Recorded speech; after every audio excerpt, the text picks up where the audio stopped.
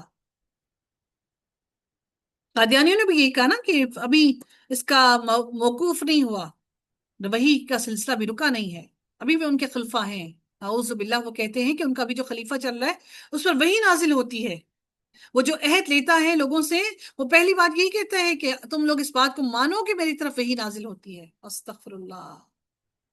آپ کبھی دیکھیے گا اس چیز کو، اپنے علم میں اضافے کے لیے دیکھیے گا۔ اللہ تعالیٰ ہمیں صحیح علم اور راہ راست عطا فرمائے۔ اللہ تعالیٰ اس فتنے کے دور میں ہمیں فتنے سے محفوظ رکھے۔ علم تعلم ان اللہ لہ ملک السماوات والارض وما لکم من دون اللہ من ولی ولا نصیر۔ جو بھی آیت ہم منسوخ کرتے ہیں یا اسے بلا دیتے ہیں، اس سے بہتر یا اس جیسی اور لے کر آتے ہیں۔ کیا تو نے نہیں جانا کہ بے شک اللہ ہر چیز پر پوری طرح قادر ہے؟ کیا تو نے نہیں جانا کہ اللہ ہی ہے جس کے لیے آسمانوں اور زمین کی بادشاہی ہے، اور اللہ کے سوا تمہارا نہ کوئی ولی ہے، نہ ہی کوئی مددگار ہے۔ نسخ کے معنی ہے کہ بعد میں آنے والے حکم کے ساتھ پہلے کسی حکم کو ختم کر دینا۔ جیسے پہلے بیت المقدس قبلہ مقرر ہوا، پھر بیت اللہ کی طرف منہ کرنے کا حکم ہوا، ایسے شریعت کے اور بھی احکامات ہیں جن کو منسوخ کر دیا گیا۔ یہودی نسخ کے منکر تھے۔ وہ کہتے تھے کہ نسخ یعنی کہ منسوخ کوئی آیت ہو نہیں سکتی، اللہ کا کلام ہے، پختہ ہے، یہ منسوخ نہیں ہو سکتا۔ اسی لیے انہوں نے عیسیٰ علیہ السلام کو جھٹلایا کہ انہوں نے تورات کے بعض احکامات کیوں منسوخ کیے۔ قرآن پر بھی انہوں نے اعتراض کیا کہ جب پہلا حکم اللہ تعالیٰ کا تھا اور درست تھا تو وہ منسوخ کیوں ہوا۔ اللہ تعالیٰ نے اس کے کئی جواب دیے۔ پہلے جواب کی تفصیل یہ ہے کہ پہلا حکم در حقیقت ہوتا ہی اتنی مدت کے لیے ہے، نسخ اس مدت کے ختم ہونے کا اعلان ہے۔ اس وقت تک وہ پہلا حکم عین حکمت تھا، بعد میں اس جیسے یا اس سے بہتر دوسرے حکم کی ضرورت تھی تو وہ اللہ تعالیٰ نے جاری کر دیا۔ کائنات میں ہر وقت اس کا مشاہدہ ہو رہا ہے، نطفہ سے لے کر علقہ تک، پھر مدعقہ تک، مدغہ تک، پھر ہڈیاں، پھر جنین، پھر بچپن، پھر جوانی، پھر بڑھاپا، پھر موت اور قیامت، سب نسخ ہی کی صورتیں ہیں۔ کیا نسخ نہیں ہے؟ پہلے نطفہ ہوتا ہے، نطفہ ختم ہوتا ہے تو علقہ بنتا ہے، علقہ ختم ہوتا ہے تو مدغہ بنتا ہے، مدغہ ختم ہوتا ہے تو انسان کی ہڈیاں بنتی ہیں، وہ نسخ ہوتا ہے تو جنبین بنتا ہے، یعنی جنتا ہے انسان، بچتا، جنم ہوتا ہے اس کا، پھر وہ جنم ختم ہوتا ہے تو پھر بچپن آتا ہے، بچپن ختم ہوتا ہے جوانی آتی ہے، جوانی ختم ہوتی ہے بڑھاپا، بڑھاپا ختم ہوا موت، اور موت کے بعد قیامت۔ یہ سارے تو نسخ ہی ہیں۔ اللہ کے تو سارے کے سارے، اگر ان کو ان باتوں پر یہ ہے تو وہ تو کائنات کی تخلیق کے ہی انکاری ہیں۔ سردی ختم ہوتی ہے تو بہار آتی ہے، بہار ختم ہوگی تو گرمی، گرمی ختم ہوگی تو برسات، رات کا نسخ ہونا، دن کو لانا، دن کا ختم ہونا، رات کو لانا، یہ کیا سارے کے سارے نسخ نہیں ہو رہے، ختم نہیں ہو رہے؟ یہ اللہ تعالیٰ کی قدرت کی سب سے بڑی نشانی ہے کہ وہ ہر چیز پر قادر ہے۔ وہ جب چاہے اپنے کسی حکم کو منسوخ کر دے۔ اللہ تعالیٰ کہتے ہیں میں اس سے بہتر لے آتا ہوں، یا اس سے ایسا لے آتا ہوں یا اس سے بہتر لے آتا ہوں۔ وہ ہر چیز پر قادر ہے، اسی لیے اللہ نے کہا ان اللہ علی کل شیء قدیر۔ سبحان اللہ، مجھے آج ایسے لگا جیسے یہ آیت آج میں نے پہلی دفعہ پڑھی ہے۔ قرآن کے ساتھ قرآن منسوخ ہو سکتا ہے اور سنت بھی، اسی طرح سنت کے ساتھ سنت منسوخ ہو سکتی ہے اور قرآن بھی، کیونکہ دونوں وحی الہی ہیں۔ یعنی جو سنت قدسی، جو حدیث قدسی ہے، اللہ تعالیٰ کی وحی ہے، اللہ تعالیٰ کی کلام ہے، اللہ کے الفاظ ہیں۔ اللہ تعالیٰ فرماتے ہیں ام تريدون ان تسألوا رسولكم كما سئل موسى من قبل ومن يتبدل الكفر بالإيمان فقد ضل سواء السبيل۔ قرآن سے قرآن کی نسخ ہونے کی مثال میں آپ کو ایک بتانا چاہوں گی کہ وہ کیا ہے، کہ سورہ نساء میں آیت نمبر 15 میں اللہ تعالیٰ نے زنا کرنے والی عورتوں کی سزا مقرر فرمائی کہ انہیں گھروں میں بند کر رکھو یہاں تک کہ انہیں موت اٹھا لے جائے، یا اللہ تعالیٰ ان کے لیے کوئی راستہ بنا دے۔ پھر سورہ نور کی شروع میں زانی مرد اور زانی عورت کو 100 کوڑے مارنے کا حکم دیا۔ قرآن کی سنت کے ساتھ نس کی مثال جیسے شروع شروع میں روزے کی حالت میں مغرب کے بعد سو جانے کے بعد کھانا پینا اور بیوی کے ساتھ بیوی کے پاس جانا منع تھا۔ پھر اللہ تعالیٰ نے فرمایا سورہ بقرہ کے اندر کہ قبلہ کی تبدیلی بھی، اور پھر اللہ تعالیٰ نے اللہ تعالیٰ نے فرمایا فَالْآنَ بَاشِرُوهُنَّ وَابْتَغُوا مَا كَتَبَ اللَّهُ لَكُمْ وَكُلُوا وَاشْرَبُوا۔ اللہ تعالیٰ نے پھر حلال کر دیا مغرب کے بعد جب آپ نے روزہ افطار کر لیا۔ قبلہ کی تبدیلی بھی قرآن کے ساتھ سنت کے نسخ کی ایک مثال ہے۔ سنت کے ساتھ سنت کا منسوخ ہونا کیسے ہے کہ رسول اللہ صلی اللہ علیہ وسلم نے فرمایا، مسلم میں حدیث ہے کہ میں نے تمہیں قبروں کی زیارت سے منع کیا تھا، سو ان کی زیارت کرو، اور میں نے تمہیں 3 راتوں سے زیادہ قربانیوں کی گوشت ذخیرہ کرنے سے منع کیا تھا، سو انہیں رکھ لو جب تک تمہاری مرضی ہو۔ یہ دیکھیں، حدیث کو سنت سے نسخ کیا گیا، منسوخ کیا گیا۔ سنت صحیحہ کے ساتھ قرآن کی نسخ کی مثال خواہ وہ متواتر نہ ہو، جیسے کہ سورۃ النساء میں اللہ تعالیٰ نے ان عورتوں کا ذکر فرمایا جن سے نکاح حرام ہے، ان میں 2 بہنوں کا ایک نکاح میں جمع کرنا بھی حرام ہے۔ پھر فرمایا وَأُحِلَّ لَكُمْ مَا وَرَاءَ ذَلِكُمْ، ان کے سوا سب عورتوں سے نکاح تمہارے لیے حلال ہے۔ اس آیت کی روح سے خالہ اور اس کی بھانجی، پھپھی اور اس کی بھتیجی کو ایک نکاح میں جمع کرنا، ایک نکاح میں جمع کرنے کے بارے میں بھی حکم آیا، مگر رسول اللہ آیا کہ ان سے نکاح کر سکتے ہیں، مگر رسول اللہ صلی اللہ علیہ وسلم نے اس سے منع فرما دیا تو وہ حرام ہو گیا، اور اس پر امت متفق ہے۔ در حقیقت یہ سنت کے ساتھ کتاب اللہ سے زائد حکم کی مثال ہے۔ بعض لوگ کتاب اللہ پر زیادتی کو نسخ کہتے ہیں، ان کے قول کے مطابق یہ نسخ کی مثال ہے۔ ہم سب کے لیے جاننا ضروری ہے کہ جو اللہ تعالیٰ کے احکامات ہیں وہ نبی اکرم صلی اللہ علیہ وآلہ وسلم نے وہ ایز اٹ از ویسے ہی بیان کر دیے۔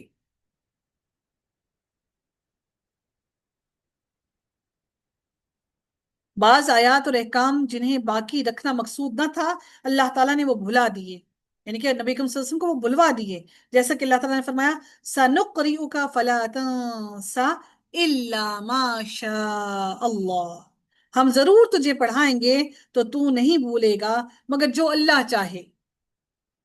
اب اگلی آیت میں، آیت نمبر 108 میں اللہ تعالیٰ فرمائے یہاں اگرچہ بیان نہیں ہوا کہ موسیٰ علیہ السلام سے کیا سوال کیا گیا، مگر پیچھے گزر چکا ہے کہ ان سے اللہ تعالیٰ کو کھلم کھلا دیکھنے کا مطالبہ کیا گیا تھا۔ اہل کتاب نے رسول اللہ صلی اللہ علیہ وسلم سے بھی ایسی ہی گستاخی کا رویہ اختیار کیا، اور اہل کتاب تجھ سے سوال کرتے ہیں کہ تو ان پر آسمان سے کوئی کتاب اتارے، سو وہ تو موسیٰ سے اس سے بھی بڑی بات کا مطالبہ کر چکے ہیں، چنانچہ انہوں نے کہا ہمیں اللہ کو کھلم کھلا دکھلا دے۔ اللہ تعالیٰ نے گستاخی پر مشتمل سوال کے علاوہ وہی اترنے کے زمانے میں ایسی چیزوں کے متعلق سوال سے بھی منع فرما دیا جو اگر ظاہر کر دی جائیں تو وہ ان کو ناگوار گزرے۔ گستاخانہ سوالات کو اللہ تعالیٰ نے ایمان کے بدلے کفر کو اختیار کرنا قرار دیا ہے۔ اللہ تعالیٰ مزید فرماتے ہیں وَدَّ كَثِيرٌ مِّنْ أَهْلِ الْكِتَابِ لَوْ يَرُدُّونَكُمْ مِّن بَعْدِ إِيمَانِكُمْ كُفَّارًا، بہت سے اہل کتاب چاہتے ہیں کہ کاش وہ تمہیں تمہارے ایمان کے بعد پھر کافر بنا دیں اپنے دلوں کے حسد کی وجہ سے، اس کے بعد کہ ان کے لیے حق خوب واضح ہو چکا، سو تم معاف کرو اور درگزر کرو یہاں تک کہ اللہ اپنا حکم لے آئے، بے شک اللہ ہر چیز پر پوری طرح قادر ہے، اور نماز قائم کرو اور زکوٰۃ ادا کرو، اور جو بھی نیکی تم اپنی جانوں کے لیے آگے بھیجو گے اسے اللہ کے پاس یقیناً پاؤ گے۔ اس کثیر من اہل الکتاب، اس میں رسول اللہ صلی اللہ علیہ وسلم کے زمانے میں اہل کتاب شامل ہیں، اور بعد میں آنے والے بھی تمام زمانوں کے یہود اور نصارہ بھی شامل ہیں، جیسا کہ ہمارے دور میں ان کی طرف سے علم اور تحقیق کے نام پر اسلام کے عقائد اور احکام کے خلاف پروپیگنڈا ہو رہا ہے۔ ان کی پوری کوشش ہے کہ مسلمان اگر یہودی یا نصرانی نہ بنے تو کم از کم اپنے دین سے ضرور دور ہو جائیں، دین میں گمان ضرور کرنے لگیں۔ حسدم من عند انفسہم، حق کو پہچاننے کے باوجود ان کی یہ خواہش محض حسد کی وجہ سے ہے۔ حسد بھی کسی دینی جذبے کی وجہ سے نہیں، بلکہ ان کے دلوں کے اندر بغض اور عناد اور دشمنی کی وجہ سے ہے۔ فَاعْفُوا وَاصْفَحُوا، یعنی جب تک اللہ تعالیٰ کی طرف سے ان کے ساتھ لڑائی کا حکم نہ آ جائے اس وقت تک عفو و درگزر سے کام لو، ان کے حسد، ان کے حملوں سے بے قابو نہ ہو جاؤ۔